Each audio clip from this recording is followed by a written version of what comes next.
What do you think is common between a smartphone, a portable blood test, a DNA sequencing machine? Well, the answer is parts of them have to be made at the microscale.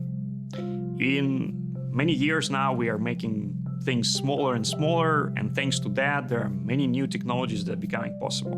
You can have a portable medical tests that you now can just fit in your pocket and do the test at home.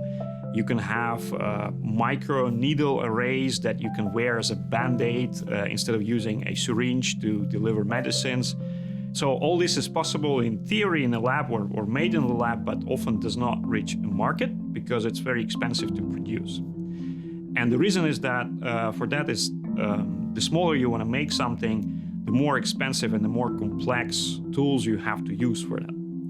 So we at Photosynthetic want to change that by creating a new type of 3D printer, a very special 3D printer that can create 3D structures at the microscale. It does it by using lights focused into millions of tiny beams that can turn a liquid chemical into solid polymer.